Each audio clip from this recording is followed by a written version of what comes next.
No, man, but you got to keep going. What am I going to do, quit? That's not an option. You got to keep on keeping on. Life's a garden, dig it? You make it work for you. You never give up, man. That's my philosophy. Hey, gardeners, I can't tell you how much I really appreciate all of you following along with all of our garden adventures here on the Urban Gardener channel. Now, let's get growing.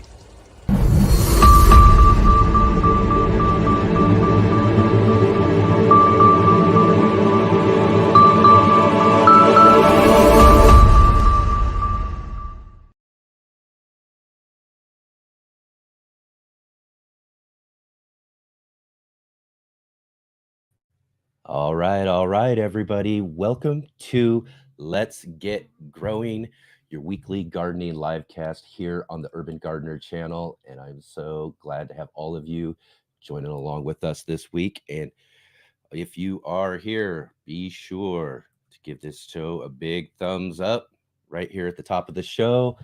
Also, don't forget to subscribe to the Urban Gardener channel so you can follow along with all of our great gardening adventures here on the Urban Gardener channel. And be sure to share. Yeah, don't keep us all for yourself. Share with all of your garden friends and let them know about the Let's Get Growing show and all the things that we've got growing on here on our show. This week, we've got one of my good friends, John Kohler from growingyourgreens.com, joining with us for our interview a little bit later on the show. So be sure to stay tuned for that great conversation coming up here in just a little bit. And also, go check out our website at letsgetgrowing.live. And you can find out all the information about our show, some of the things upcoming on our channel, all that sort of stuff too. And also, if you are here, be sure to get into the chat box and leave us a question or a comment. We might feature it here on the show. And also, John Kohler's interview is pre-recorded, so I will be in the chat box chatting with everybody throughout the interview. So be sure to jump in there. Let us know what you have growing on. Definitely want to hear from everybody if you're watching the show, so be sure to do that. Get into our chat box there.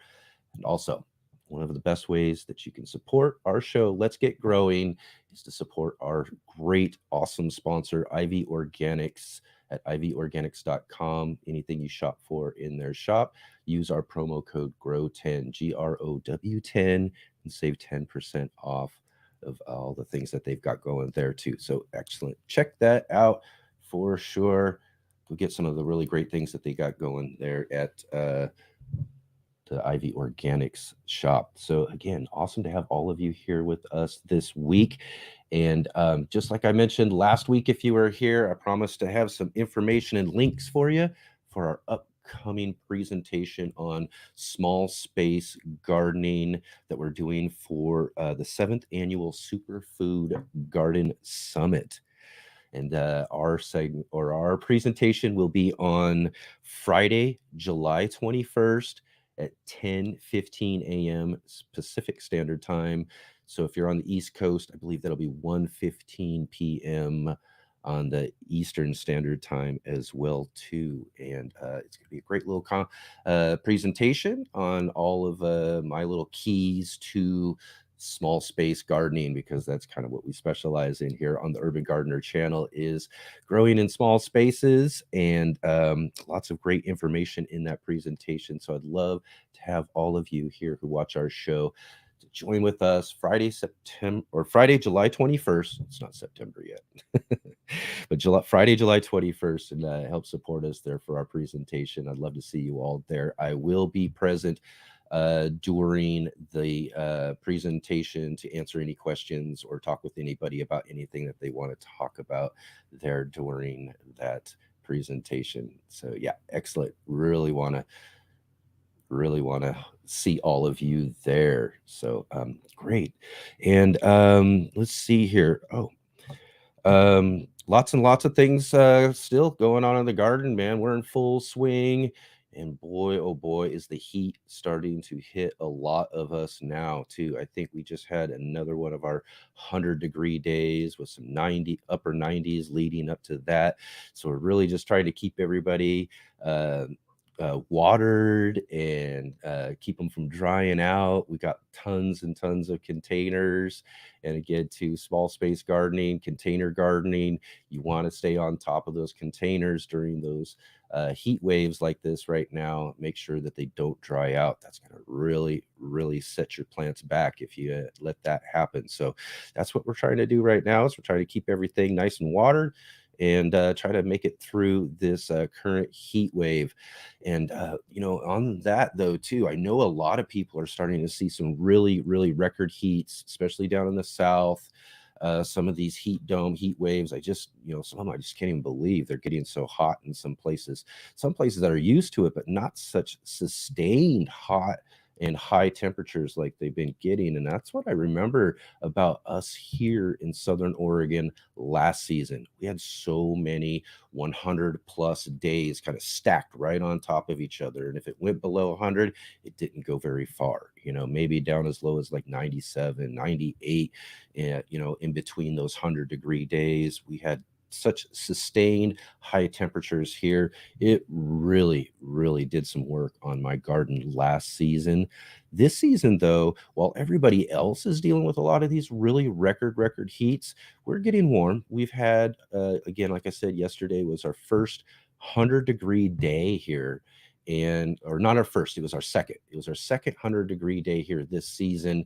And by this time last year, we had already seen maybe a dozen or more 100+ degree days, again, with those temperatures not dropping too far below 100, either in between.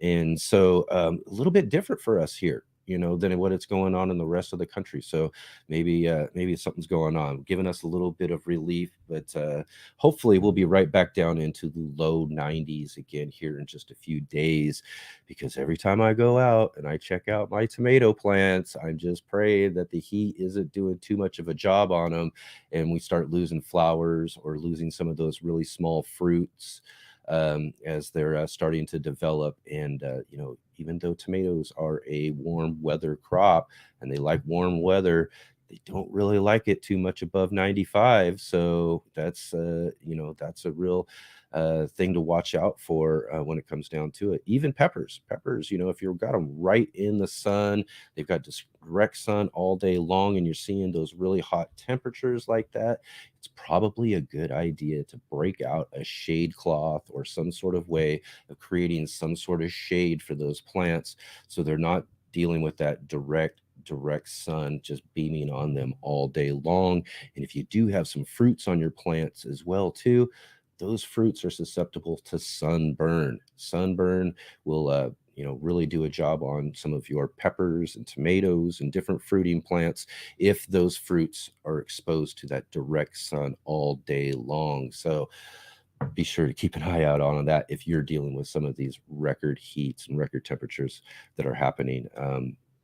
So yeah, lots and lots of stuff going on here. I've been out, like I said, trying to keep everything wet, trying to keep everything from drying out, but we've got a lot of really good things growing on. Like I mentioned with the tomatoes, there are some tomatoes already forming all over the garden. I'm really excited about that. And peppers are forming fruits. We've got melons, cantaloupes, all sorts of things around the garden that are actually really starting to flourish right now, and really awesome. I'm looking forward to some really good melons this year. I want to have some good melons. I haven't had very much success over the last couple of years with my melons. I had a lot of success for a few years prior to a couple of years ago, but this last couple of years it just hasn't been too good. Again, could be just the too extreme temperatures, maybe the way I'm getting the starts in or something like that. They're just, but this year things are looking really good as far as those go. And yeah, just can't wait as far as that is all concerned. But yeah, everything's going good in the garden. How's everything going in your garden? I want to hear all about it. Let me know some of the things that you've got growing on, or are you seeing those temperatures in your area, and are they affecting your garden as well too? But yeah, hopefully we're going to be doing all right this year. And again, seeing some really good harvests coming up from all of our different crops. And corn was something I thought I'd try again this year. We didn't grow it really last year, so again I tried it this year. we've got really good stand of corn right now too. So that's really awesome. I'm really looking forward to that. They're growing really well. And yeah, so everything's looking really nice out there. So far, so good. I hope that's the case for all of you in your gardens as well too. Now, one of the things I did kind of want to talk about today before we get to our guest today, um, is something I mentioned and did a in the garden segment. Now, as far as the in the garden segment, we will have that coming back here real soon. We're working on making some changes to different segments, doing different things as we're kind of reevaluating some of the different things when it comes to what we're doing here on the Let's Get Growing show. So all of those changes and things like that will be coming up here pretty soon. But I mentioned a few weeks ago, I can't remember how many weeks ago it was, but I was talking about um, eggshells and blossom end rot. Now, I don't know. I'm going to have to maybe come up with a segment, or we're going to have to work on something where we talk about misinformation in gardening. Now, I'm telling you, I might have to stop looking at some of these posts, but I try to get into some of these so that I can clarify some of the information, because people in some of these groups, in some of these posts, when this time of year comes around and people are starting to see those first fruits on their tomato plants. I mean, even your pepper plants, if you got a fruiting plant, it's susceptible to blossom end rot. Now you see the pictures everywhere. What's going on? A lot of new gardeners, they don't understand this. They don't know what's happening. And if you're seeing someone post out there in a gardening forum or group about blossom end rot and what is this, this is a new gardener. This is someone who's just getting started in growing. And I think it's really important that they get the right information about what's going on with their plant and how to deal with it. And when it comes to blossom end rot, it's just, there's so much misinformation, or just, kind of the information gets twisted around as far as some people understand it. And one of the common things you're going to see in those blossom end rot posts is a lot of people telling people to utilize eggshells or to add calcium to their soil in some ways. Tums, is one of the ones I see a lot of times, is, bury a couple of tums into the ground with your plant so that you can add some calcium to the soil. Other things as well too, there are calcium supplements that are also more are more available to your plant when you're adding to it, CalMag and things like that too, that you can add to the soil to boost the calcium in the soil. But this is probably one of the biggest parts of the misinformation of blossom end rot, is that you are not seeing a calcium deficiency in your soil when you're seeing blossom end rot. That's not what is happening there. Another thing people talk about is Epsom salts. People want recommend Epsom salts. Epsom salts is magnesium sulfate, and would be something you would want to add to your soil. Maybe if you were dealing with a magnesium deficiency in your soil, but it's not going to help with blossom end rot. In fact, it could actually make it worse by preventing the plant from taking up available calcium, because that's the issue. Your soil more than likely has plenty of calcium in it. Most soils have plenty of calcium in it. So adding calcium to the soil is not going to prevent your future fruits from developing blossom end rot. What the problem is that there is a calcium deficiency. And this is where the misinformation comes along all the time. And it just really gets me, because people really get serious about the information that they are passing along, and what they believe works and how it works. The plants have a calcium deficiency. Your tomato plant, your pepper plant, or whatever fruiting plant that you're growing, if it's showing signs of blossom end rot, the plant itself has a calcium deficiency. It's not the soil that has a calcium deficiency, it's the plant. And it's because the plant and the root system are being prevented from taking up that available calcium in your soil. So the prime suspect when it comes to blossom end rot is watering habits. what are the watering habits? You need to be consistent with your watering. One of the things I do for my in-ground tomatoes is what I do is the thing that I found is worked the best for me is I deep water these every few days. And then I wait until the soil gets just a little bit dry on top, as you're starting to see that the moisture in the water in the soil is starting to either evaporate away or it's being taken up by the plants, or again, it could be flowing off out from underneath of those plants through the soil.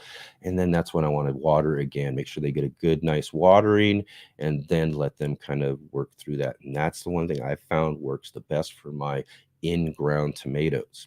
Now, one of the things that also could happen is not having enough water or letting them dry out too can be a big problem for tomatoes, especially if you're trying to grow these in containers. Now, I grow a few different tomato varieties in some larger containers. Now, if you watch our channel, we usually have a lot of different 5-gallon buckets out there. I don't recommend 5 gallons. I think it's just a little bit too small for a container tomato, but will work pretty well for a cherry tomato. So if you have a cherry tomato, 5 gallons will probably work, but you want a bigger pot when it comes to larger sized tomatoes. And you definitely do not want that soil to be drying out when it comes to that. And that's why it's really important this time of year when we're seeing all of these really high temperatures to make sure that we're consistently watering our tomato plants and that they're not being allowed to dry out, and we don't want to overwater them. So I do deep water those tomato plants, like I said, but I let them kind of drain away, use up the water that's there for a couple of days. I don't want to be watering them like that every day. I don't want to keep them in a saturated soil, because then there you go. That's going to be another problem. It's going to prevent those roots from being able to take up that available calcium in your soil. And you're going to start seeing that blossom end rot. Now, if you do see blossom end rot right now, just kind of adjust and make sure that you're watering on a more consistent level. Remove those blossom end rot fruits, and hopefully you'll be seeing a lot better results in those future fruits on your plant. But eggshells, they're not going to add calcium to your soil if that's what you're looking to do right away. It's going to take a couple of years for those eggshells to break down. And, you could grind them down. You could try to get them as close to powder form, and that is going to kind of speed up the breakdown process, but it is not going to be something that is going to be available to your plant right away. You know what I mean? So that's one thing too. Tums. I mean, that's another one. I'm not sure, there's a lot of these little tricks and a lot of those sort of things, but I don't follow along with the idea of putting Tums in as a preventative measure for future blossom end rot in your plants. Really, just get down to watering those plants just on a more consistent basis. Make sure they don't dry out. Make sure that they're not oversaturated, and a lot of other plants are going to adjust all right to the watering. But tomatoes are just one of those plants in our garden that are just, they're really picky when it comes to that. They want this really happy medium. They want a Goldilocks zone of watering in order to give you the types of results you want from your tomato plants. And that's something that we just have to learn over time as gardeners. So I don't want people and new gardeners being discouraged by doing something or not finding results from all of these little tips or tricks and things like that people pass along about certain things when it's not the correct information that they need to know about their plants.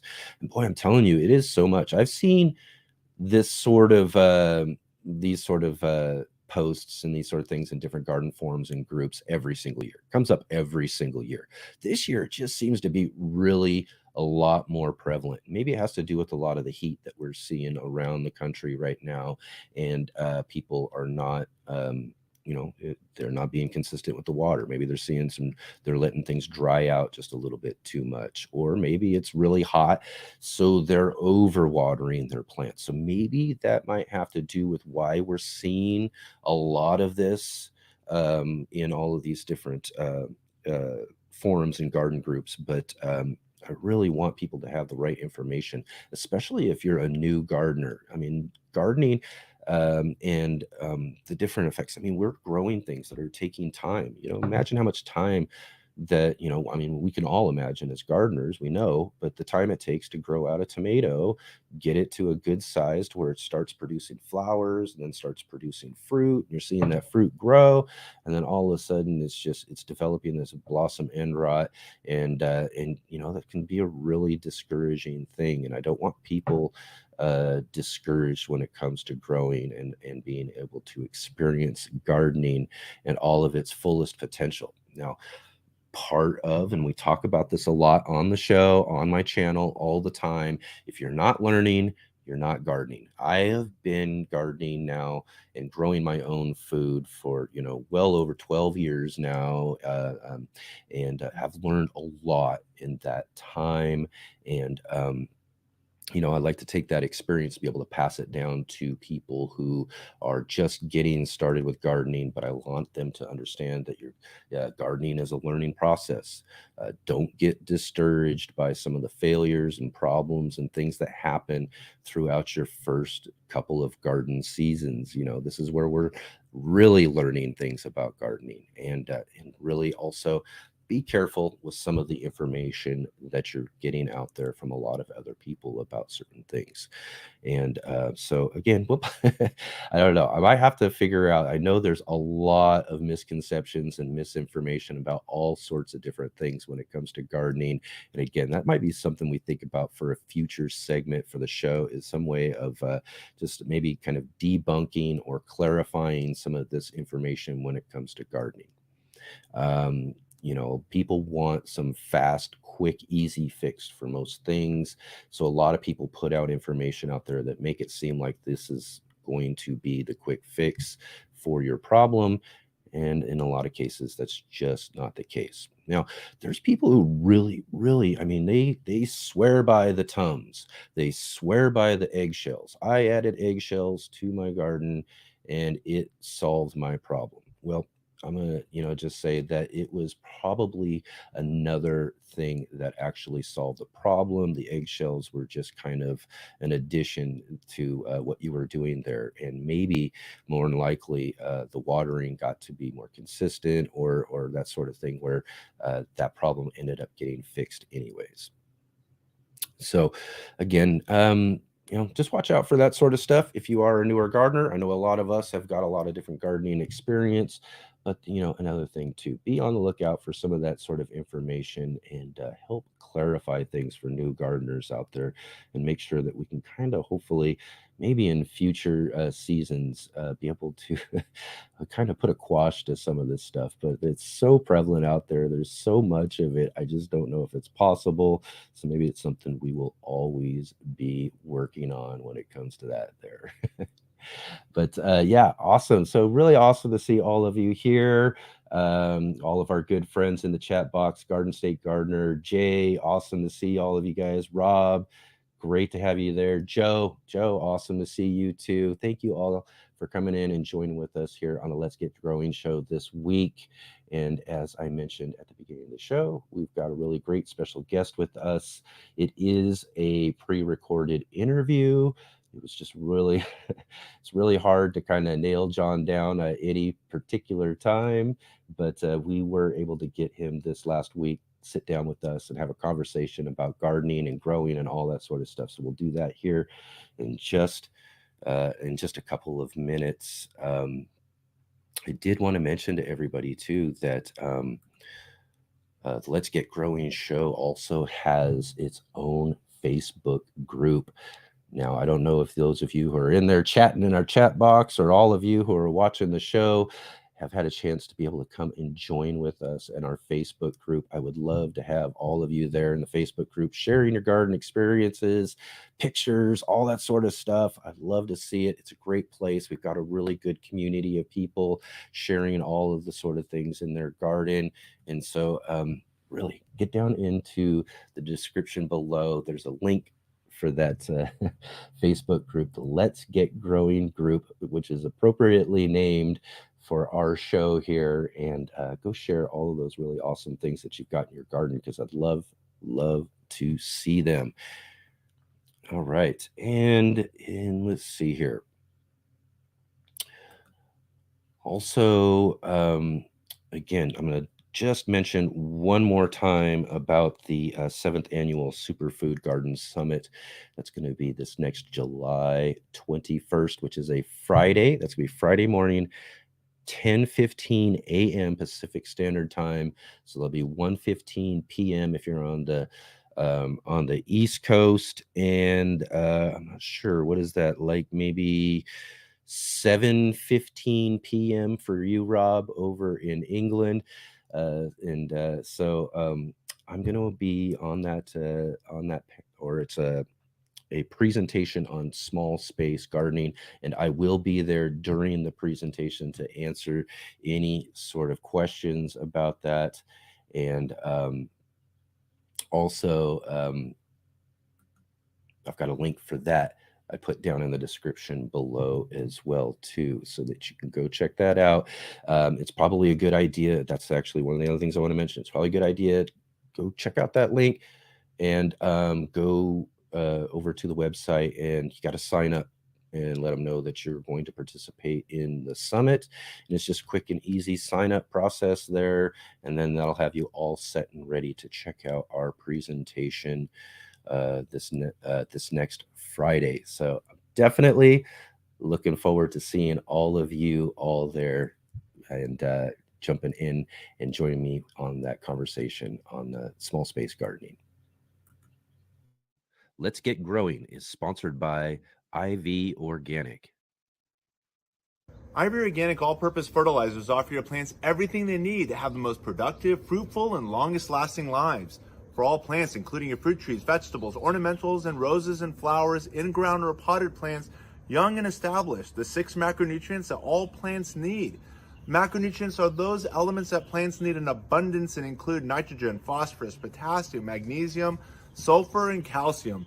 Nitrogen helps with the greening of the plants and the growth. Phosphorus for abundance of flowers and fruits, plus drought tolerance. Potassium is for disease resistance, root development, and strength. Magnesium is the heart of the chlorophyll molecule, which is responsible for photosynthesis, converting waters and carbon dioxide with light energy into sugar molecules. Sulfur helps green pale plants turn dark green and necessary for optimal plant metabolic processes. And calcium, the building block of all plant cell walls. IV Organic all-purpose fertilizers have it all in both the Super and Premium Blend products. The Super Blend simply has a higher percentage of the macronutrients plus azomite, which is derived from volcanic ash deposits, to offer your plants many of the micronutrients too. The product can be applied to the soil or as a foliar feed, and even as a supplement to your compost tea. IV Organic all-purpose fertilizers are organic, effective, USA-made products to maximize the productivity, health, and life of all plants and trees. Keep growing with IV Organics, and wishing you all happy gardening.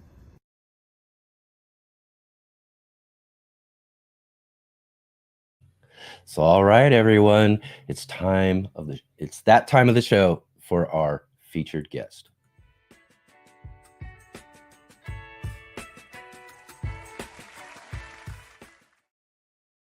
So, all right, this week's featured guest is my good friend, John Kohler. John, I got to meet in my first year of growing, or my first year of filming our channel, The Urban Gardener. It was and ever since then, we have done some projects together, gotten to become really good friends, and just really, really glad to be able to have him finally on our show. We were able to get him for a sit-down interview this last week. So again, like I mentioned, this is a pre-recorded interview. I'm going to be in the chat box with everybody, so be sure to join in with all the conversation there too as well.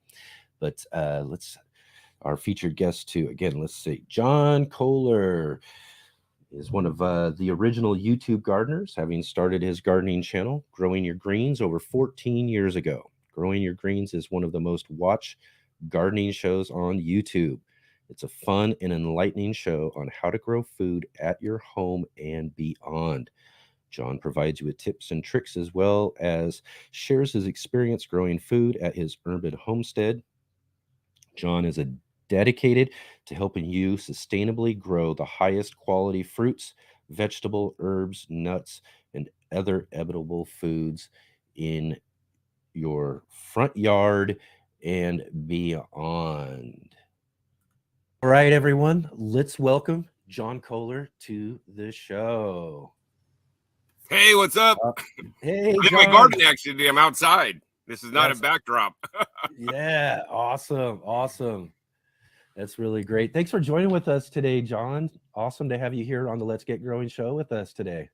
Yeah, thanks for having me, man.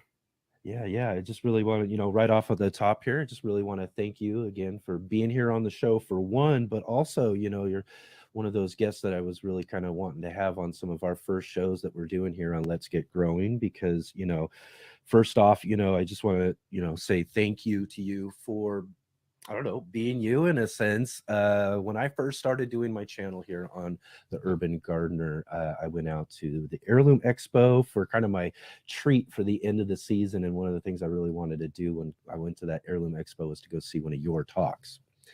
And after the talk, got to have a nice conversation with you one-on-one and everything. And you were just really, really kind of encouraging me as far as, I think I maybe had like 300 subscribers on my channel. I was just getting started and everything too. But it was later on that I actually went to your house to help one of your friends, one of your regulars on your channel, Josh, and came to help do some work on your garden in Northern California. And, I was there doing some work. And then I remember that you came up to me and asked me, do you want to do a video? And I didn't even go there with the idea of thinking of like, let's do a video, let's see if John Kohler wants to do a video. I just came to help. I wanted to come experience the garden, just kind of work with you in the garden and all of that. And yeah, you approached me and asked me if I wanted to do a video. And I was just so like, yeah, absolutely. I really want to do a video with John Kohler, this person I've followed for many years and all of that. And but here's the greatest part of the story. We got set up. We did this pepper video in your front yard garden, talking all about peppers because I love growing peppers. And you gave us all this great pepper information. We had a really fun interview and a talk and all of that.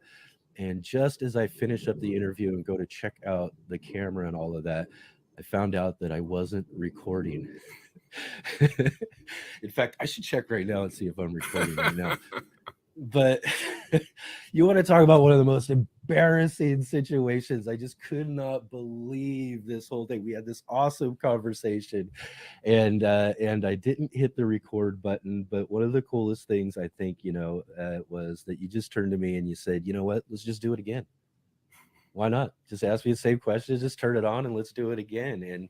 And so we did. We recorded a whole nother one, and which is available on our channel here and all of that, and answered all the questions, did all that sort of stuff again.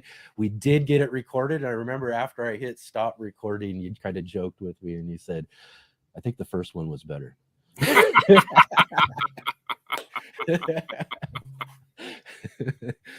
Well, that was so awesome. For someone who's just getting started doing something like this, getting involved with, YouTube and making videos and all of that. And especially, being in the gardening genre and all of that, to have someone that I followed and watched you build this garden and finally get to interview inside that garden and have all that sort of situation happen. But you to be so really awesome and gracious and funny and all of that as well too, and helping me do that. I really want to, at the top of the show, just thank you for all of that encouragement.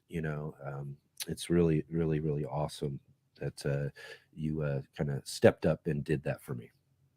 Well, I'm glad I could inspire, man. I'm just being me and trying to live my life like I want to live. And it's funny to hear your perspective on my garden and your experience in my garden, because for me, it's just like, this is my garden, this is what I do, and I'm doing it. I've been making videos now for 15 years, and I keep making videos, although there's probably some practice I could do to get, better, more views and all these things. I'm supposed to do shorts, and I hate shorts, and I just want to garden more, and I don't even, whatever, man. And YouTube deprioritizes my videos these days, in my opinion. So whatever. Yeah. Well, we all got to kind of work with what we got and do it with what we do. And in a lot of times, I'm not a big fan of shorts myself. If anybody has checked out my channel, I maybe have like 1 or 2 of them. I don't know if I kind of I like the more of the just one-on-one video aspect of things, and trying to actually not take up as much of my time as possible in the garden, right? Because anybody who's making videos can really find that to be kind of a challenge. If you're trying to make videos and garden at the same time, it can be a little bit challenging. Distracting, absolutely. Yeah. So I try to just live my life, try gardening, and then of course, yes, I do put out 1 video a week, and I actually have 3 YouTube channels, which some people may not know about. Yeah. And so it's quite busy when I'm putting 1 video out per channel per week, and trying to garden, and trying to prep my food, and run a business, and everything else. Yeah. And some things just don't make it. Well, I know a lot of us gardeners out there really, really appreciate it. As you mentioned, you've been around 15 years doing the YouTube videos and gardening videos. And I know at least I probably started watching you at least 12, maybe 11 years ago, when I was first starting my gardening experience from a lone cucumber plant on a balcony of an apartment I lived in to what's now just this big, giant, small space garden in my alleyway and my back patio, my rooftops. I just garden all over the place, because that was one of the things that really transcends through the videos and what you do in your gardening is you have a really huge passion for growing things. And people who watch your videos, that really kind of transcends through and really, inspires people to do more of their own growing of their own food. And I know for me, that was definitely the case many years ago. Wonderful. Yeah, no, I'm always experimenting. This year, I'm excited. I'm experimenting with a whole bunch of different stuff that I don't normally grow. See how it's going to do, and give me even different kinds of foods to eat. That's the main goal of my gardening is, I do it for fun. It's enjoyment, getting out to nature. But more importantly, I do it to eat food that money can't buy, and grow things that money can't buy, or would be very difficult to buy if they did even sell it. Yeah, there's a lot of different aspects to gardening that I think we all kind of grab onto as we're starting our gardening experience. A lot of it too, is just fun. It's fun to grow things. It's fun to see a little seed turn into this food that you get to eat later on. All these sort of aspects, even some of the mental health aspects of just working in your garden and working through things, that we're dealing with in life. There's a lot of stuff. But for you, what's really key in what you've been teaching in your videos for a long time is healthy eating. And I know is one of the main reasons why you grow so much food in your different garden spaces. So let's dig in a little bit there too, with some of that history. When did you start growing some of your first gardens? When I had a rental house, actually, I would always grow a few plants in the periphery, because you really couldn't dig up their lawn or anything. Right. So maybe I don't know now how many years it was. Maybe 20 something odd years ago, I started having a few tomatoes here and there, like probably most people do, And then when I got really serious is when I had a roommate, or actually a housemate named Sage, who was actually in my early videos, and he kept pestering me, John, you got to take out your lawn, man, and just grow food. And I'm like, all right, went one ear, out the other ear. And then one day it finally sunk in. It's like, you know what? He's right. I need to expand and grow a lot more food, because, what we eat is totally related to our health. And unfortunately, most Americans have failing health because there's a failing food system. So that's when I really got into gardening big, 15 years ago, although I've been growing, for maybe 5 years longer than that. Yeah. And then it took really, literally front and center, because it's literally in my front yard. This is my backyard garden here. But it's took front and center stage for me. And it's one of my goals is I think about, how can I, harvest something every single day and put it into what I'm eating? I have a small residential house, so just a tract home. So I don't have like acres. I can't like grow 100% of what I eat, but I can put a significant dent in some of the foods that I eat coming out of my garden, you know? So like this morning I made a juice. I bought organic romaine. I bought local cucumbers from a farm that I harvested myself from the farm. Mine aren't quite in yet.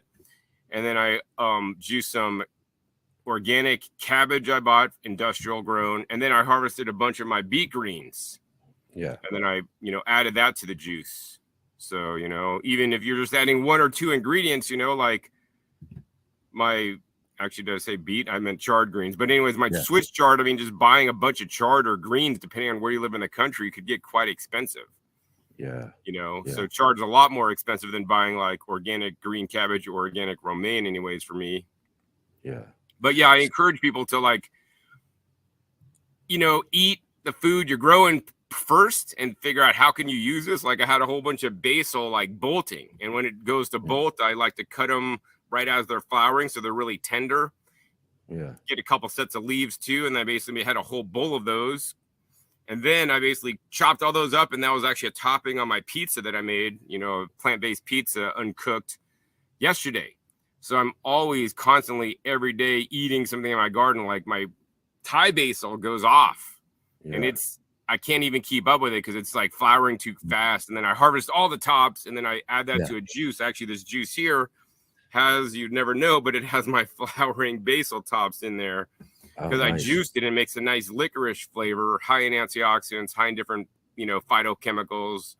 What was it? I posted an Instagram a post on the other day, eugenol or something, different kind of phytochemicals that have all these beneficial effects in our bodies. And this juice is like the Thai basil as a flavoring, not like the major, but then the major components are like carrots and cantaloupe and jicama and ginger with my Thai basil, which kind of overpowers some of the flavors. So it's actually kind of nice. Like, yep, I grew some of this, but not all of it. And I think this is reasonable for most people to do, that they could incorporate things that they're growing into their diet so they could eat healthier. And that's why I got into garden, frankly, is because I had failing health and I needed to basically improve my diet. And basically I could improve my diet at that point by improving the quality of the food and improving the kinds of foods that I could eat, because I could surely grow things that money like can't buy. So that's a really important kind of like backstory that I try to incorporate into my videos. That like most gardeners are gardening for fun because they enjoy it, but I'm like seriously gardening for health. And I research all the different elements of how gardening relates specifically to health, including things like the microbiome, including things like the different plant phytonutrients and secondary plant metabolites that are that come out that the plants make in response to like pest pressures or, stress. And that's, of course, why I also grow organically, because if you're spraying pesticides on the plants won't have bugs. That means the bugs won't be eating the plants. That means the cell structure of the plant won't get damaged, which means the plant won't make secondary metabolites to prevent that from happening, which means you're going to have food that's not as rich in these plant protective properties, but also very important protective properties for us when we eat those foods. Yeah. I know that after watching a lot of your videos for a few years there, I noticed I was starting to make sure that I was getting reds into my diet. So red lettuces, red, vegetables, anything that's red in it for the, what is it, anthocyanins, right? Anthocyanins, yeah. There's other ones too, like, but that's the main one. Yeah. So, and actually I found I really liked those ones a lot better too. I don't know why, but I was like, oh man, this is great. I love the darker red lettuces and all of that. But that's definitely something that I learned from watching your videos as well too, because you are great at giving all that sort of information about that kind of science and health benefits and things when it comes to the different things that you're growing in your garden. But so you didn't have any like real gardening experience from growing up. This was just something that you learned more as you got older. Absolutely, yeah. And I grew up in the city. I grew up next to San Francisco, California, in a suburban tract home, and my parents didn't grow anything. We would drive down to Monterey to my grandparents, who did live on a farm, and they had a small vegetable garden. And so we, Yeah. you know, whenever we visit that, but I never learned how to garden or do any of that stuff. And actually in high school, I was more into computers. There was no gardening classes in high school. There's still Right. barely, I mean, maybe schools nowadays, sometimes they have gardening classes and stuff with kids, which I think is great. But Yeah. for the most part, I mean, this is something that I think should be mandatory and be taught, you know, teaching people how to grow their own food and know where the food comes from and take responsibility for at least some of the food they eat. Yeah. Yeah. So you just had that that average American upbringing. So I'm sure, like, okay, so they say, what is it? SAD, the standard American diet. SAD, right? So it's Yeah. probably a lot of what your experience was growing up then too, right? And then it was, I think, somewhere in college is when you started dealing with a health issue that started Right. changing Yeah. So everything. I had a little bit better than a standard American diet because at least my parents shopped at a co-op back in the day Okay. before there was certified organic foods, and we were getting quote unquote natural foods, and you know we're eating a little bit healthier than just totally garbage processed junk. Like my parents wouldn't let us have like sugary cereals, and we Okay. couldn't drink like soda and all that stuff. But when we went to friends' houses, we could. Oh yeah. But so I ate a little bit healthier than the average person, but it was still a standard American diet. It's trash. Didn't have enough fruits and vegetables. Didn't have enough other plant foods. But yeah, so then I had a health crisis after college. I almost lost my life due to spinal meningitis, which then the doctor said was caused by complement immune deficiency. What is that actually, spinal meningitis? So basically, spinal meningitis, basically you have bacteria or virus that gets in your spinal cord, which then has direct access to your brain. And there's like no immune system in your brain, from what I'm told. So if it gets in your brain, then your brain can't basically fight it, and then you're going to be gone. You're not going to make it. So luckily, I mean, I had the viral version, and you can't give antibiotics for virus. So I could say only through higher powers, I'm here today. I was given a second chance for whatever reason. And I think this is my reason, you know, that's why even today, you know, like I work hard to put out one video a week on each of my channels and talk about a divergent range of different subjects that in many cases you're not going to hear anywhere else, because it's just my crazy thoughts, you know, that I think up, and then, you know, looking up the science and kind of trying to meld those together and then share that information with people. So hopefully I could benefit their health in some small way. Yeah, absolutely. And so you start moving towards this plant-based diet after being diagnosed with this spinal meningitis. What was it that how did you kind of move from that to that? Was there something you were reading, or how did you figure the moving towards a plant-based diet was going to be a way to fix this? Yeah, sure. So basically what happened with the plant-based diet is that I got into juicing because I knew that like my immune system wasn't maybe the strongest, and that's why the doctor said I got sick. So I saw a Juice Man infomercial back in the 90s. So it's dating me a little bit. But basically the guy said that, hey, if you start juicing, you could basically build your immune system, because juicing will build your immune system. And I didn't really know much because, I mean, I went to school for marketing. Right. And so I'm like, all right, well, I just need to start juicing. So I just started juicing.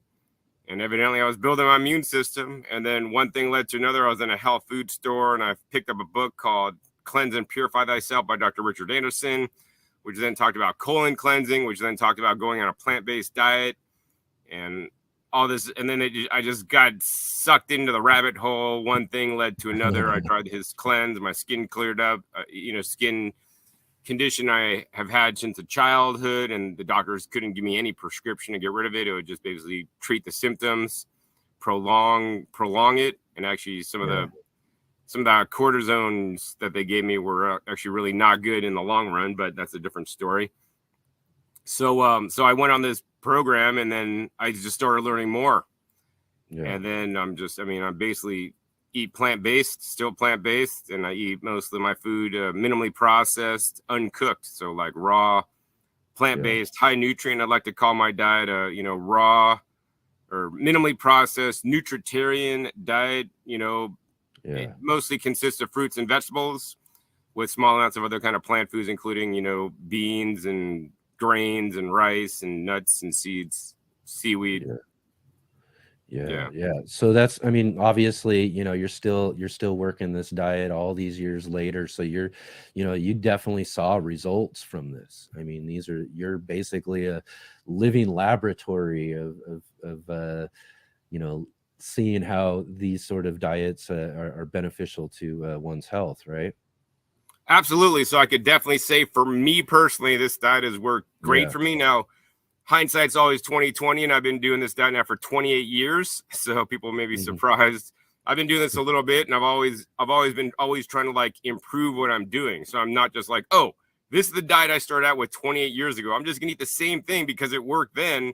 It's gonna work today. No, I've changed as things changed for me. I've increased certain things, I've decreased certain things. Like I used to eat a lot more fruit. Now I eat less fruit and a lot more vegetables because I believe now that, vegetables are a lot more beneficial than fruits. Say fruits are healthy, and most Americans don't eat enough fruits and vegetables. But if you're eating too many, you could always overeat any food. Yeah. So, yes, definitely. And undereat other foods because now you only have so much room in your stomach to, take up. So I'd like to think I have a more balanced diet than how I did it previously. And I'm always experimenting with new different, foods. I do take a few supplements as well. And, fermented foods. Yeah. So I'm not going to say it's going to work for everybody, but what I think the science shows and what will work for everybody is that at least if they have a plant-based diet, doesn't mean they have to be 100% plant-based or 100% vegan, if you want to call it that, which vegan is a lot more than just a diet. It's a way of living. It's a philosophy of like not harming other animals, but, or other creatures on the planet. So I would just say that like everybody, if you want to eat healthy, you need to eat a lot more plants, whole food plants. And if you need to eat your meat because you think you need it for health or whatever, eat very small amounts. And that's what the science says for health, basically. Whole foods, lots of them, little bit of meat if you're going to include them, of course. I mean, every different diet camp would agree, from vegans to carnivores or, whatever. Yeah. Keto people, they would say get rid of the ultra processed food. Like we'll all agree with that. On other things people may start disagreeing, but basically we know the processed foods, the ultra processed foods, the junk foods are bad, and you want to eat more real foods. And my shtick is eat more whole plants in many different ways, and minimally processed as possible, so you don't create carcinogens in the heat processing or cooking of them. Yeah, definitely. And I think that's one of the things I think I really like about the advice and the things that not only are you living and doing and experiencing the things to know what you're saying and talking about with everybody else too, but you don't really stick to a lane. If you're seeing something different, or if you're looking at things, you allow for that perspective. Whereas a lot of people will be really, I don't know, it's a word, militant about certain things. You're really kind of more open to open to the larger idea of things.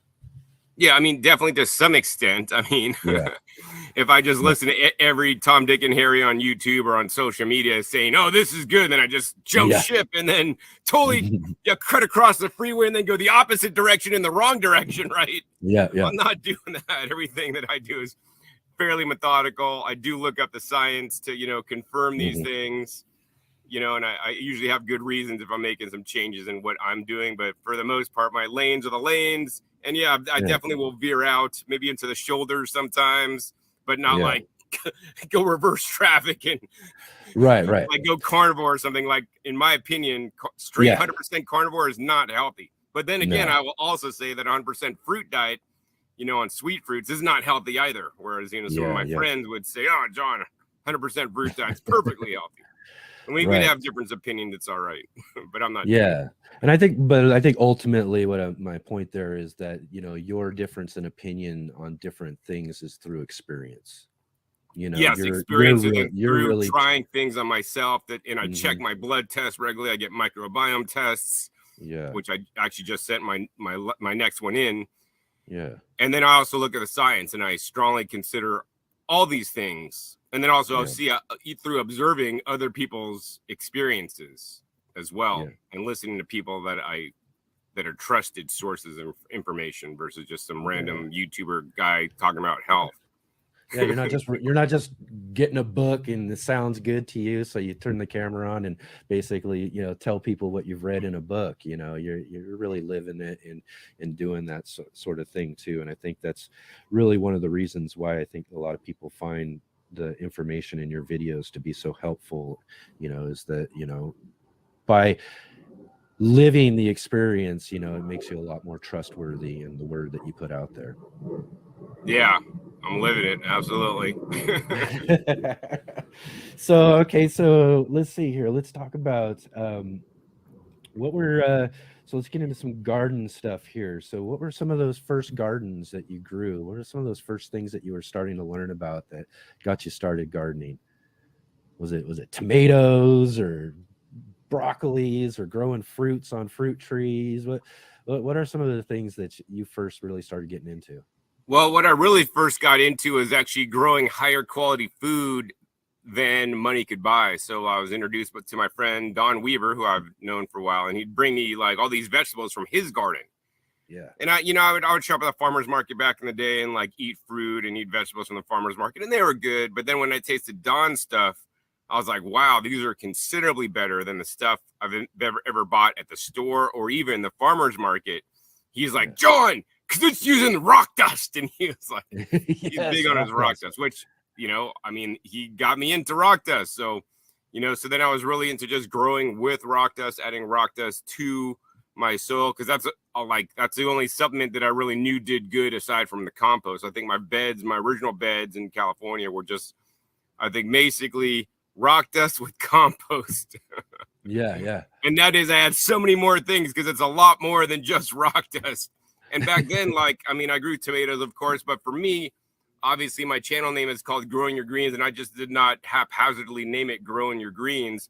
I named that as such because it's what I want everybody to grow and eat. I mean, greens are the easiest things to grow, maybe aside from sprouts. If you're growing a tomato, you got to grow the tomato. It's got to grow the leaves, which technically tomato leaves are edible. I have a video on that. But then it needs to get the flowers, and then the flowers need to get pollinated, through wind or maybe some creatures or you shaking it or a mechanical toothbrush, whatever. And then it needs to make the fruit. If the plant is healthy enough to make fruit, the plant won't reproduce if it's too stressed out. So fruits are a lot harder to grow, but like leafy greens are way easier. Plus the leafy greens are way more nutritious and lower in calories. Nutrition, I talk about phytonutrients and disease preventive properties and youth enhancing or longevity properties.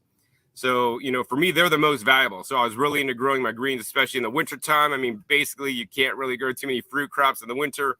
So it's like all greens. My whole garden is all different kinds of greens, like the Asian mild mustard greens, the lettuces, the kales, different kinds of brassicas, arugulas, cauliflower, broccoli, kohlrabi. I love it all, man. All the different things I could grow. So yeah, I really got excited about greens actually. But of course, then started growing things like lemon cucumbers, which people don't really grow that much, but they're one of my favorite cucumbers that people don't really know about. I mean, Dawn actually one of the best. Those. And I've grown many things over the years. I have many fruit trees planted. Actually, I got to check my figs because I think there's a couple of ripe figs. There was a bird eating one yesterday, and I got nice. the remnants. so I gotta get them before they get them, and they're green figs, so they generally don't see that they're ripening up. So I gotta check them. But yeah, so I'm really into the greens, of course. I mean, otherwise, here in my desert garden, I focus on things that are going to perform really well in the heat. And I guess most of the country is under a heat wave these days. So I guess my experience growing in the heat could be quite helpful for people that are having heat waves because their regular plants are getting jacked up because the regular plants aren't used to 20-degree hotter temperatures. I mean, I know you live in another kind of desert as well. Yeah. As I do, that gets pretty warm as well. Yeah, we're near 100 degrees today. Yeah, I mean, I'm sitting outside. I'm like, we're maybe gonna hit 97 tomorrow. Well, actually, no. I think today's gonna be over 100. Oh yeah. I think we're gonna get up to like 98. I think is what we're looking. Yeah, we're gonna be over 100 today. But yeah, I mean, I have a full garden in the back with a lot of bolting lettuce because I didn't get to replace them yet. So I've just been hacking them back, let them grow some new growth. I'll harvest the new growth and eat it. It'll be quite bitter, but it's like that's more nutrition for me. Yeah, Being bitter. Yeah. Do you let some of those seeds just fall and grow some Yeah. green volunteers and all of that? So I have 2 lettuce plants in the bed on that side that you could totally, you probably can't see on the camera, but they're totally in flower, and they have like the little dandelion tops that you could just blow on, and I'm just gonna let them fall because actually that variety did pretty good. It's like a speckled trout lettuce, but with like frilly leaves. I don't know all the varieties. Right. Yeah, that's that was some of my best greens I got this year were ones that I let go to seed last year. And again too, you can't beat volunteers. They just grow when they know they're supposed to. And I don't know, they seem to also grow a little bit better than the ones that I actually seed out myself and grow. So I like to let my lettuce especially drop seed because it really comes back great. So let's see. What are some of those other things? What would be you would consider like your favorite thing to grow in the garden? I think I might know, but I know you know. I know you're thinking of it. I mean, basically, it's perennial vegetables is my favorite thing to grow because perennial vegetables are easy. You like plant it once and it just keeps growing. So I mean, of course, my tree collards that you can kind of see over there. Actually, there's another one over here. I don't know if you guys you probably it's right off the camera. But let me see. I'll switch it. It's a purple one right there. You can see how tall it is. It's like right at the top there, all the way there. Those are purple tree collards. They like the shade a little bit more than the sun. And then on this side of the garden, on the other side of that greenhouse thing, that's the green tree collards that are more in full sun. And the leaves get really small in the summertime.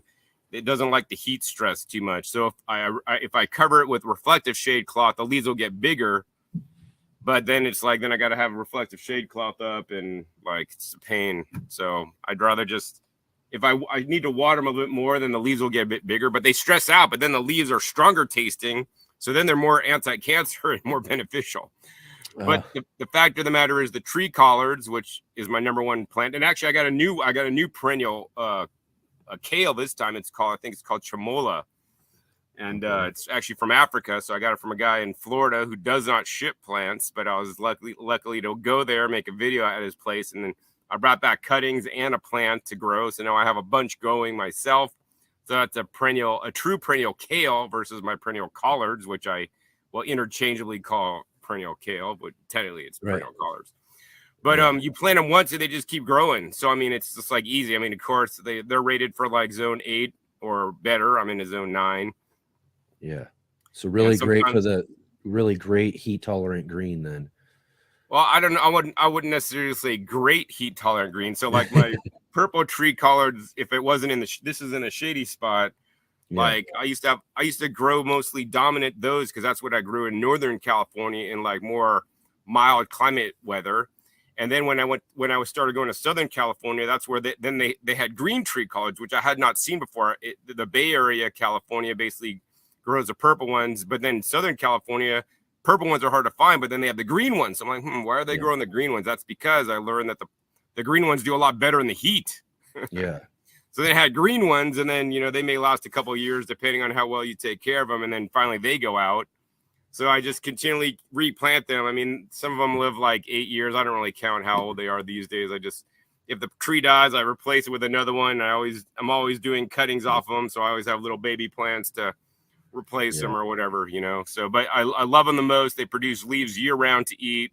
Really good food source. Super simple, super easy. Yeah, you can't beat them. Yeah. You can't beat perennial things though too. Plant once and just keep coming back for them, right? Yeah, and I mean I have a few more too besides the tree collards, but those are the ones. But all in all, those do well. Like you said, you're gardening out of Las Vegas there, so they're probably a bit heat tolerant, just not direct sun. Like well, they can take direct sun. Right? I mean, these guys are in direct sun, but they're not really super happy. Not super happy, yeah. But they're living, Yeah. Excellent. Yeah. So what are some of those things that you don't grow or you have a hard time growing? I mean, I've been gardening for years. There's things that I just have the hardest time with every single year trying to grow, but I keep trying for some dumb reason. But but are there any of those sort of things that you either given up on or you're still trying to grow that you just not find that much success with? Yeah, of course. I mean, like when I was in Northern California, I could grow lettuce basically all year long. I mean, I'm sure, but here, like in the desert, over 100 degrees for 2 months, you ain't growing standard lettuce in the summer. It ain't happening. I mean, this year I'm experimenting because I had my winter grown lettuce that I just cut to the ground because I harvested it. Then I let it grow back. Then I clip it back to the ground again, keep letting it grow back. And actually one has like almost a nice head on it. It started to bolt finally. Yeah. But so I'm like, maybe that's the ticket because you get it cut, the roots developed, but then you cut it back so much that it just has to grow, but it might grow back and then just immediately go to bolt. Right. But I've never tried that before, and basically this happened because I had a lack of summer plants to plant. So I'm like, oh, let's just leave the winter stuff ride and see what happens. An opportunity for experimentation presented right, and itself. I mean, at least there's still food. I mean, I'll still eat the greens. They're gonna be, hella more whatever bitter or whatever, but I don't care, man. Like I'll still eat them. Oh, and then of course tomatoes. Like I don't grow big giant beefsteaks. Northern Cal, I'd be able to grow really nice, really excellent favorite tomatoes. But then here in the desert, things get a little more challenging. Like the heat, over 100 degrees, tomatoes don't like to flower. I mean, the fruits get jacked up with the sunburn because the UV index is a lot more. So, I mean, this year, sometimes I'll plant 2 beds of tomatoes, but then I'm not planting beefsteaks or large, tomatoes like most people would. I plant all cherries. This year, I cut it back to only 1 bed of cherries because sometimes in the middle of the season, the cherries will just get messed up, So currently they're doing good, man. Like I had some actually from my pizza yesterday. They're like amazing flavor. So I'm always experiment with different kinds of, varieties and whatnot. But yeah, they may, mess up and then I just will replace them early, but that's good. Because then when they mess up, then by the September, November, I could then replant for my summer garden. And usually that's the first bed I replant because I tore the tomatoes out because they get all jacked up. And, now I have a spider mite issue that I'm not like staying up on. And then the spider bites get the tomatoes. They also get my eggplants, but they don't mess with my peppers. So then I like to grow a lot of peppers because they're a lot easier. So, I just gravitate towards, hey, what can I do that's going to be successful? Also, hey, what can I do to have more greens? And I just keep, experimenting with new plants to see. Like this year, I'm growing like Egyptian spinach in a bigger way. I'm growing the like cranberry hibiscus, also known as I think it's roselle and the false roselle. And then I got a CISO spinach. This is all from Florida.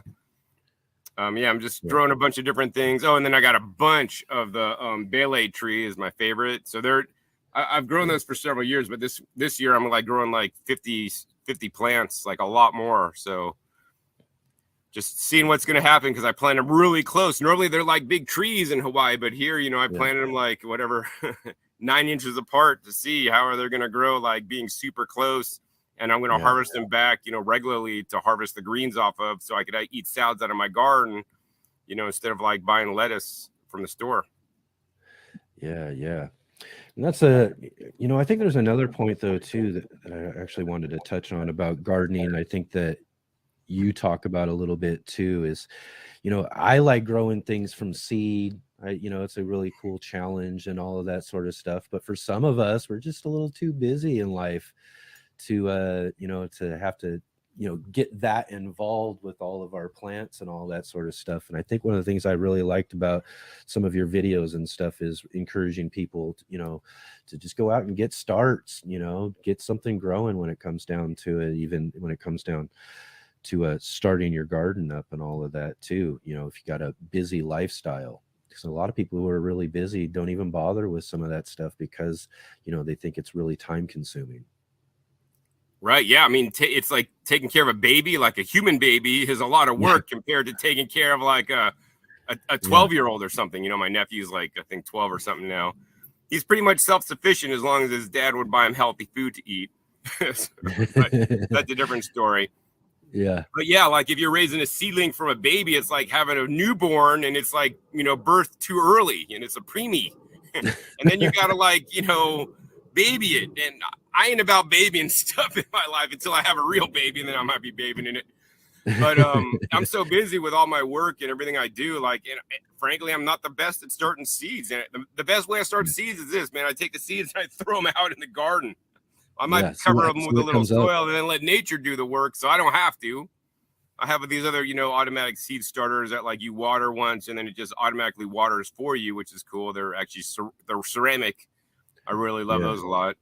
But I mean, I let seeds drop. Actually, that's my way to start seeds. I let the seeds like go to flower. I let the plants drop. They just blow anywhere in my garden. And they come up as volunteers, and I'm blessed. Yes. With seedlings, and plants to have. And then sometimes I'll dig them up and then I'll move them. But otherwise, honestly, I mean, I just go to the plant nurseries, and I mean, I literally travel. Well, sometimes I travel to states, surrounding states till I get plant starts. Yeah. Actually, most of the things I planted this summer season are not from Nevada. They're actually either from Utah, some, or mostly from California, where I just buy plants in bulk and I'll bring back, just, 5, 6, 7 plant, flats of plants that are like super cheap. And I mean, it's not even worth my time on how cheap I get these plants, like whatever, 30 to 50 cents each plant, like for nice, healthy plants. And of course, when I'm planting healthy, juveniles, that are teenagers, almost teenagers, right? They're a lot easier to manage, especially with all the heat stress and everything I get. I mean, some of them bolt a bit early. I think I lost. And then I have bug issues. Like I get these roly-polies. I bought a flat of black non-GMO soybeans, and the roly-polies just basically took them all out, except for maybe 3 plants, and I had like 36 plants. But whatever, it's live and learn. So I guess next time I'm not going to buy black soybeans to plant because of little roly-poly bugs, or I need to get on the roly-poly bugs. But like, I mean, if you look online, roly-poly bugs, they only eat decayed matter. They don't eat living things.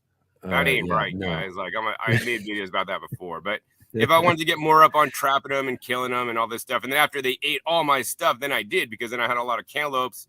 And I find that if you just put the cantaloupe peel out, they love the peel, they'll collect under there. And then if I religiously did that for like, 4 days straight, like cut cantaloupe, put it down, layer the section that has issues, and then scoop them up the next morning, throw them away, and then do it again. I mean, I did it maybe twice in a row, but I need to do it like 6 times in a row. So at least I took their numbers down a lot, but I mean, there's still a bunch of them. I have that same issue with earwigs here. No earwigs. So instead of like a cantaloupe, you take like a newspaper, right? You roll it up. And wet. Get it wet. Put it out at night, and then by the afternoon the next day, they've all kind of hibernated in there, and you toss them out in the garbage can or do whatever you can to get them as far away from your garden. And they're another one of those pests that are similar, like roly-polies, where people are like, oh, they're not that big of a problem for the garden.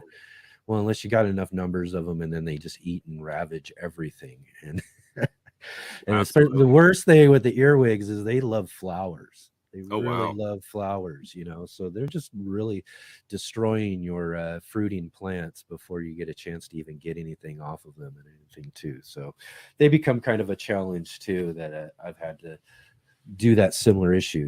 You think, well, I'll go out, a couple of days. It takes, a good week, maybe even a week and a half of just every single day doing that same thing before you're going to bring their numbers down to when you do it. And then again, there you go. You're spending a bunch of time doing that sort of stuff and versus other things. And, your time might be best spent with other types of things that aren't as attractive to those pests, right?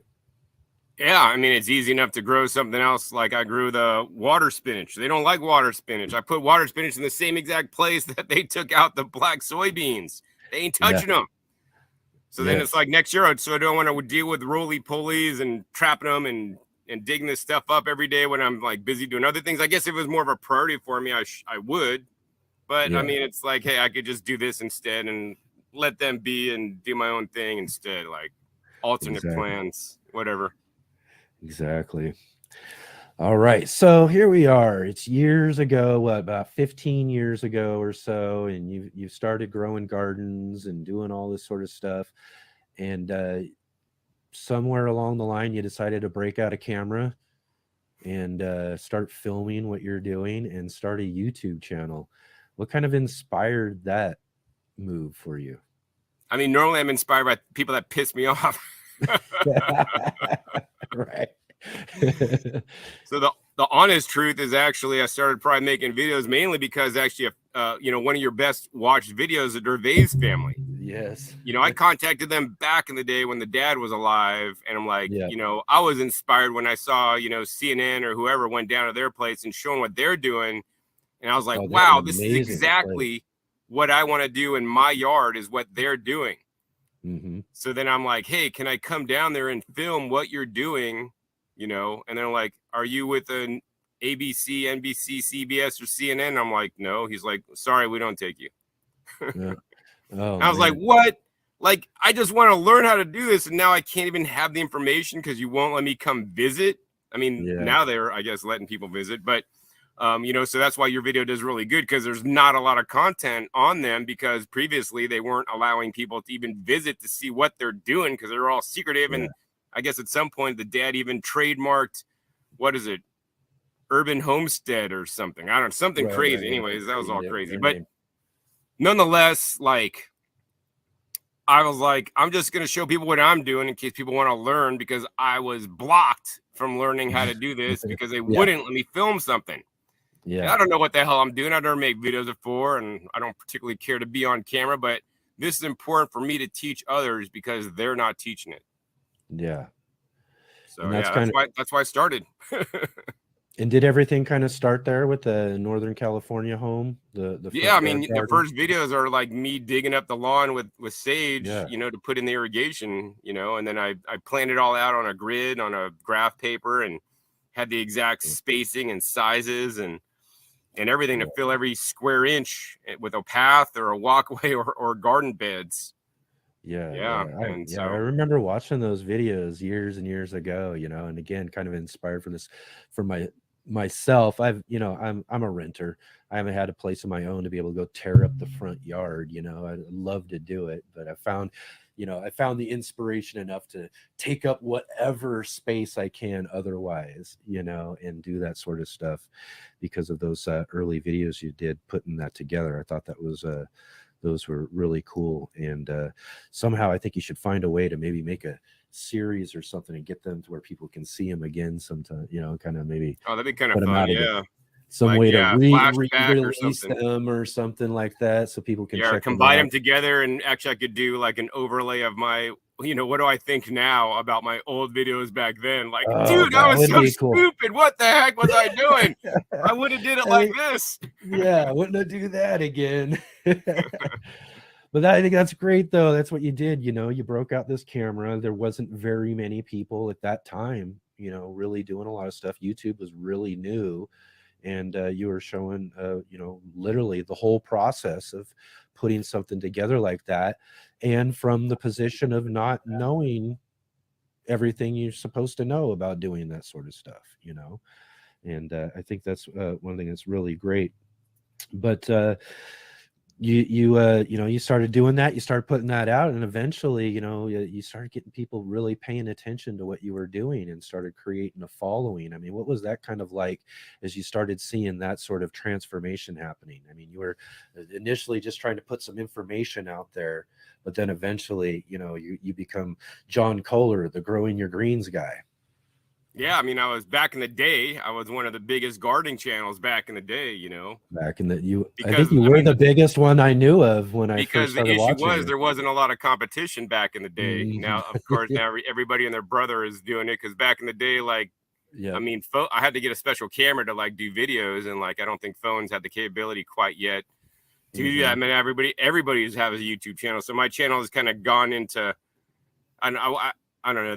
It doesn't get as much views as it used to do in the back in the day, but my skills and what I've learned has grown a lot. So I think it's quite sad that for whatever reason, YouTube doesn't push my videos out. Maybe if I need to do more shorts or whatever, but my goal has never been to create financial income from YouTube. My goal has always been from the beginning to educate people about how to grow their own food if they care. Because surely if I want to make money, I would actually be doing what Epic Gardening is doing. They're doing a phenomenal. That dude is blown up so much. He's got his shorts. He's got his, videos that are like around 15 minutes or lower. He's got the marketing spiel. I mean, he's doing great to get his content out there and get YouTube to keep putting it out and get a lot of eyes on it.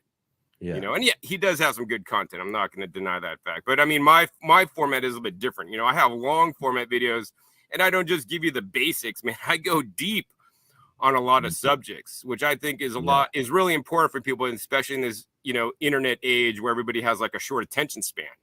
And that's why maybe my videos don't do so well. But for people that care, that want the deep information, I could still serve that purpose, Yeah, I've had a lot of people who are like, you need to do this if you want to get, more eyes here, or you need to do that if you want to get that sort of thing. And it's like, well, do I really want all of those eyes? You know what I mean? Do I really want all of this stuff? Because a lot of it's just there. Again, it gets back to what you just said, people who care. If you care enough, if you have enough passion about gardening and growing things, then you'll come here and you'll check things out. You'll watch some of this sort of stuff because, you care enough, that sort of thing. It's not really all about big numbers and everything when it comes down to it. I mean, Epic Gardening was great to kind of watch and see somebody, build something up and do something and get successful on the level that he did. But I mean, I don't know if that's exactly the type of content that, I'm really looking to do. I'm looking to serve those who have a passion for growing and love growing, and that sort of, that sort of thing. So if you're interested enough, then, this is a great place for you. And, and the same thing I think you're saying with your channel as well, too. And I think we even had a discussion a few years ago about kind of like views and that sort of thing, on the same level, doing shorter videos versus longer videos. And you're like, well, there's a lot, I think I remember you telling me there's things I want to say. There's things that have to be said about certain things. And if it takes this much time to say it, then that's what I'm going to do to say it, And if somebody wants to hear that and wants to know that sort of stuff, then they're going to watch it. Yeah. I mean, basically, there's other channels, and obviously my channel's in the scheme of things not doing that well in terms of views anymore. But like what I think is that, people will find me that gravitate towards my style, which is cool, and maybe people gravitating towards, the short style. But then I really wonder, like, if they did some kind of study, like, okay, people watching a short video that doesn't have all the information, how well are they going to succeed in the long run? Yep. Because they don't know the whole story. They're just like, oh, I'm adding in the humic acid because that guy said to, but they don't understand how the humic acid relates to the cation factor and how it absorbs, or like how it adds to the carbon, or like, gardening is not as simple as some, YouTube channels would make you think. It's so complex, and I'm not even going to say that I know it all, because I don't, but I meet many people that do know a lot more than me. And then I basically suck up the information into my brain. And of course, what we're supposed to do. That's what we're supposed to do. We're supposed to be learning and figuring that stuff out. And is, I can imagine myself being, well into my age, and still learning new things about gardening and doing all of that. I say it all the time. If you're not learning, you're not gardening. and if there are, like you said, gardening's easy enough to a certain level, but it's got so many aspects to it, so many different things to know, and on so many different levels, that if you're not getting a more complete picture of what's going on, then you're missing some things that you're gonna, again, like you said, it'd be interesting to find out, how well are they doing in their gardens, receiving that sort of information versus watching a well-informed video, that gives you a lot more information. And we're just talking about gardening here. Let's not even talk about the public at large and how the whole society is just listening to these shorts for these little sound clips on, oh, eat this food because it's the healthiest. But then, on some levels that food may be healthy, but on other levels it might not be so healthy. And then people follow that, and then you know, some people ruin their health. I mean, because that's kind of my specific niche I'm looking into a lot, because my health is why I got into gardening in the end anyways. Yeah. And yeah, so things are so complex, and the more I learn, I learn, the more I know, I learn I don't know. So, and I just try to just keep it real on my channel, and, you know, share the cool stuff, and share some people doing some cool things and teaching me things that I didn't even know, and then sharing them with the viewers at the same time, and just having fun. Yeah. Just exactly. Keep it going. And I think, you know, again, too, I think not just the fact that there weren't as many people doing videos when I was first starting to garden and start learning to do all that sort of stuff, but I think one of those reasons why I stuck with watching your channel and watching your videos was, you know, not only your passion for growing and doing that, but also, you know, like you said, teaching people and showing people, and again, not worried about the numbers. You know, you're just worried about making sure that people know this information so that they can have a healthier way of living through gardening. Absolutely. Yeah. So one of the things I know I've watched on your channel for years too is you've always kind of been in search of the idea of having your own land and a little farm of your own and all of that. And you've had a few things pop up here and there throughout the years, but it looks like you've actually finally got down to actually signing some papers and buying some land. Absolutely. Yeah. So I think this is the first video technically where I might even mention it, because I think I've only mentioned it on Instagram, and I haven't even made any videos maybe talking about it, maybe just in passing. But yeah, so I mean, this is like the first official video, depending on when you release this, you know, that I bought 3 acres in the US. Well, it's a territory of the US in Puerto Rico. My friend owns about 4 acres next door, and that's actually the reason why I bought this 3-acre property, because he lives next door and he lives there year round, and he'll be able to manage my property for me and take care of it for me and whatnot when I'm not there. I don't plan to necessarily live there full time at this point in my life, but who knows, maybe I could retire there if I want or something. But there's challenges with Puerto Rico just for me living there, because like the organic food situation is not quite as nice as what I'd like. But once I start growing all my own food, or most of my own food anyways, and have all different kinds of perennial vegetables and fruit trees, like then that's not even going to be an issue, of course. But I'm still far from that at this point, being just I bought land, and for the most part, I mean, part of it has a little partly constructed house that's like, you know, like a concrete block house with walls up, and it needs to be finished, and needs to put a roof on it and finished. And then otherwise it's basically just like, think of a jungle. It's just these scrub trees growing. It's untouched land. There's a little stream running at the bottom of the property. So there's constant water that was tested by the neighbor 2 properties down, which I guess he found some contamination in. So I'm like, oh, wow, man, I gotta. So then they're trying to like contact the people upstream to figure out like how to get them to stop putting in the crap. And then I need to find out what they're putting in there, and then seeing how I could, you know, filter that stuff out and get it removed if I do choose to use the water, or, you know, whether I want to do water catchment or just use filtered city water, or, you know, whatever. So it's a big project. It's a lot of slope land. It's not just flat land. And that's actually kind of what I like. I'm going to have to like put in terraces, and it's going to be a lot of work, but it should be pretty badass, like in the end, I think. But so you got already a kind of an overall vision. You kind of got an overall vision of what you're not yet, because I need to basically, I mean, I want to consult, because I mean, yes, I do know how to grow food. I mean, but like growing in the tropics is like, you know, is not my, I mean, I visit a lot of places growing in the tropics, and I kind of know, I have a vision of what I want to do, but I'm also going to consult local experts, because I don't know it all, right? So I'm going to consult local experts with, you know, their thoughts, because I have different areas of my property. Some are more moist, some are a little bit cooler, some are lower elevation, some is higher elevation, and different trees and different plants and shrubs and all the edibles I'm going to grow. Some are going to grow better lower, some are going to grow better higher, and trying to figure all that stuff out. So yeah, I mean, I'm going to definitely get some help. Yeah, right on. Yeah, I'll definitely have to make it a point to go down and check it out when you get things moving along down there. Yeah, it's going to be a little bit, because currently there's no housing I could even stay on, you know, at the property, and I need to get some infrastructure set up, and but my goal is actually to have a retreat center. So I don't know if you knew that. I want to have a retreat center along with my friend. So he's currently, you know, he got 1 acre cleared and he's currently starting to plant, you know, permaculture crops, fruit trees and whatnot himself.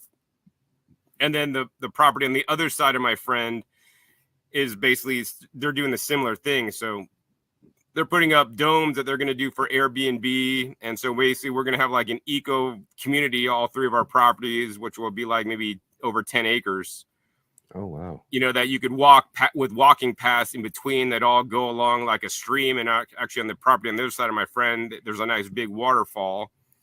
So it's going to be, yeah, it's going to be amazing, but it's going to definitely be in process for a few years before it's fully dialed in. And my friend's a, you know, yoga teacher, trainer, and is into like natural healing as well. So we're going to have like retreats where we teach, you know, not only gardening, but, you know, health and permaculture and all these things at the same time. So it's going to be, it should be pretty amazing. We're even going to have like yoga and meditation platforms, like in the, you know, in the forest, like literally that you could also see the ocean. So we have ocean view, you know, which is going to be pretty amazing, you know, once we get it all done. But this is the big dreams have to start somewhere, and at least I secured the property. So yes, you secured the property and you've got a good start to a great idea and a great dream. And I really can't wait to see this come about too, again, because like I said, I've, you know, having followed you, I know you've been looking to do something similar to this for a long time now. So it's kind of cool to see the process finally get started for you. And I know people who watch your channel and view what you do will be looking forward to seeing videos on all the things that you got going on over there in Puerto Rico. So really excited for you there, John. I really can't wait to see that stuff. So one of the things, I think we'll end here. I've got, well, this year is the 10th Heirloom Exposition. And that's where I met you back, I think it was 2017, I think, was at the Heirloom Exposition. But it was, you know, and all of the expos up to this point were held up in Santa Rosa there in Northern California. So you're going to be still speaking at the expo there as they move to the Los Angeles area? Yeah, so it's in Ventura this year, so that'll be fun. So I'm going to actually drive there from where I am here. And I am speaking this year again. And excellent. So that's going to be, I'm looking forward to it to see how the event changes from being in Santa Rosa, because I like know the game plan, how it goes up there and how it's been, but maybe there's going to be new life, new energy in a whole new environment with new people showing up. And, you know, it's a little bit easier to get to like, you know, the location outside LA than it is to maybe like up in Sonoma County. I don't know. It's going to be very interesting. So I'm really excited about the Heirloom Expo coming up for this year. And plus, I mean, we've been in lockdown and they canceled the Heirloom Expos for a few years, you know, so. Yeah, that was so disappointing.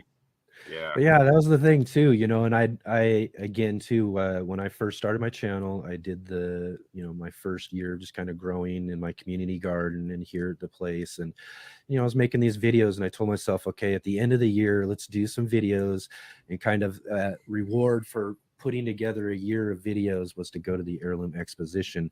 And that's because I'd followed along with the different tours and the different things that you did with your videos in the previous years at the exposition. So I kind of knew a bit what I was getting into from having to watch your videos, but when I got there, I was just so surprised at the energy and just the experience itself there and all the things that they have going on at this really cool pure food festival that they have.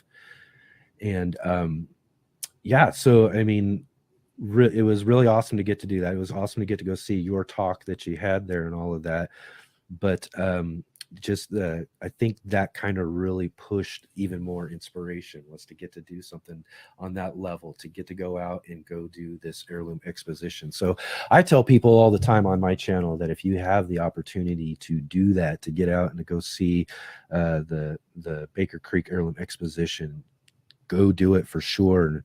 And especially now that it's in this new location, and I'm really wondering what the experience is going to be like, how much different is it going to be, because I really loved and really enjoyed the experience they had there in Santa Rosa. And I know that was nice for you though too, is because it was really literally like right in your backyard up there, right? Yeah, so that was where my other house is, in that area. And then LA, you know, I mean, I go to LA maybe once a month anyways, usually maybe once every other month, because that's where I get my plant starts. And so that's a little bit more convenient to get to from, you know, my location here in Las Vegas. Right. So it'd be fun. I don't know, whatever. It's all good. I like to travel anyways, so. Right on. Yeah. Yeah. And also too, I think another thing is, like, I started the interview with and talking about, you know, getting to do that pepper video with you and all of that. I think that was one of the next things that really took my friendship with you to that other level, was when you asked me to follow you around to help you film the heirloom exposition. I think we did that 2 years in a row there too, which was really fun. I really enjoyed doing that. So I'm really looking forward to possibly following you around in Los Angeles and filming a new heirloom exposition finally, after a couple of years of a break. Yeah, for sure. We'll talk after this interview is over about that. Yeah. Excellent. Awesome, man. You know, again, too, I really want to thank you for joining with us here on the Let's Get Growing show. This whole show and this whole thing is really kind of inspired by a lot of things that I got into my mind and my head, and while I was doing my gardening there, after getting to meet you and do certain videos with you and everything. So to have you here on the show has been really awesome, and awesome of you to share your story with us. And again, thanks a lot for spending your time today doing this. Yeah, no worries, man. My pleasure. I'm glad I could help inspire you as well as other people to grow more vegetables, and especially the leafy greens, and include them in your diets on a regular basis so that you could be healthier. I mean, that's my shtick is, like, my shtick is I got into gardening for my health, and I want people that watch me to start gardening and consider your health and consider what you're growing and how just what you're growing and how you're growing them, how you are growing the different plants and what you're growing, and how you can include those in your meals to be healthier, because the, you know, standard American diet is trash. It's really compromising a lot of people's health. Yeah, it's really sad. It's really sad. And, like, that's my main message is, like, get to know your food, grow your own food, process and prepare your own food yourself. It really isn't difficult. I've been starting to have more videos on how I process and prepare my foods that I eat.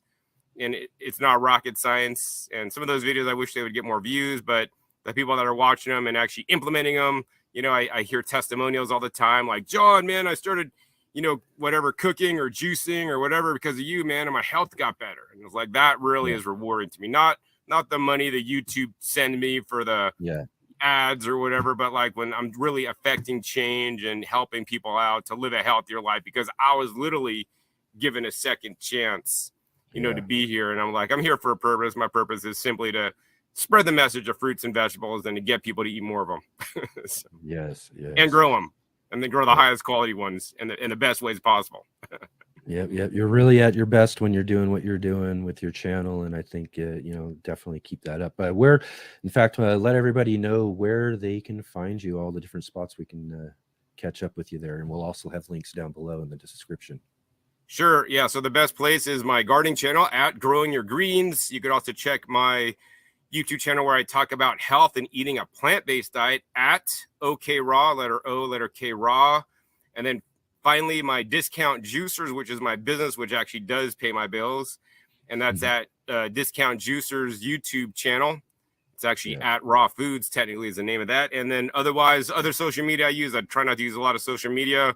I don't check my phone. My phone's always in airplane mode off, actually, because I try to like live presently in the moment and not be connected like most people on their phones and just try to be in the garden and whatnot. But you could check me out at Instagram at Growing Your Greens, which is what I use the most after YouTube.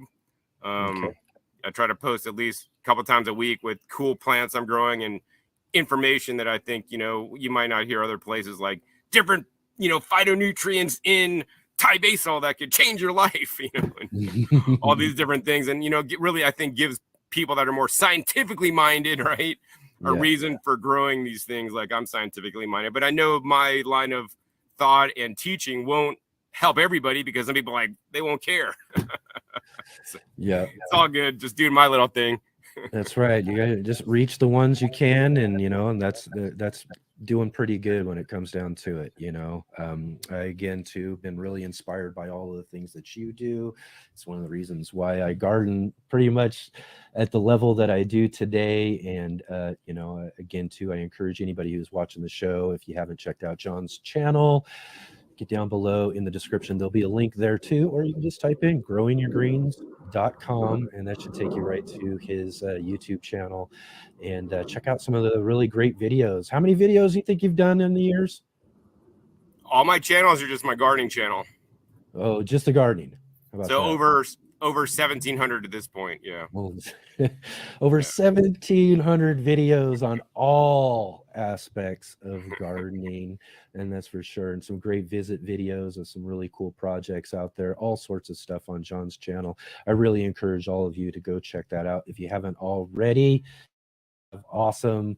Again, thank you very much, John. It's been great to have you here with us today, and we'll see you again real soon. All right. Thank you. Have a great day.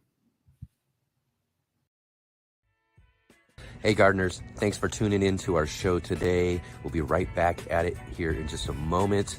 I just wanted to take a second here to highlight our regular videos and features here on the Urban Gardener channel. Our weekly garden journals,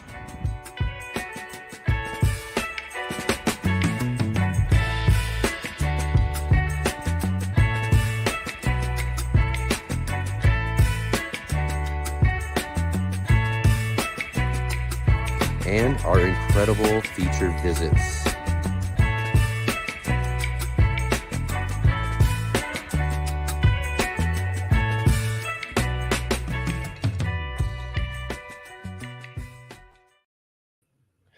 All right. Excellent. What a really great conversation with John Kohler there. I really enjoy getting the chance to catch up with him and talk all about gardening and all the different things that he's got growing on in his garden and on his gardening channel. Again, one of those original YouTube gardeners that, many years ago, 12 years ago or so, that when I first started growing my garden, I would watch all of the videos that he put out. I followed along with all the different things that he had going on. And again, like I said, he's got these really cool videos. If you go way back into his catalog, where he really tears up that front yard and builds this really cool front yard garden. And I remember the day that I mentioned to him in that interview there, when I got to go by and visit his garden. And you're on the map. I've got the address and I'm trying to drive there, and I'm looking around. I'm like, okay, where's the house? And then all of a sudden, as you're driving down the block, you just see this, mostly normal homes, normal yards, a normal neighborhood. And then you just see this yard, and you just know it's John Kohler's yard. It's, just packed full of all these great things growing, as well as all the different beds and these really cool, like elevated, not really elevated, but tall raised beds that he built into his front yard there, and continues to this day to still grow out of those same beds in that yard, in his garden there too. And as well as, like I said, he was in his backyard garden, which is in his Las Vegas home. And we've been there a few different times as well too, to talk about the different things that he's got growing on there. Really great to have been able to hang out with him there and to do that. And I'll share one last little story with you about one of the first times I went to go visit him in Las Vegas. I got to his house, and I remember he sent me a message saying, go around to the side gate, because he was in his backyard. And as I'm walking along that side path there towards the gate, I'm like, hey, John, you back there? He's like, yeah, come on in. So I opened up that gate. And John has a little mini pincher, Doberman pincher, and his name is Oakley. This little dog just went running right past me and took off. I mean, he just took off right down the street, right down the neighborhood.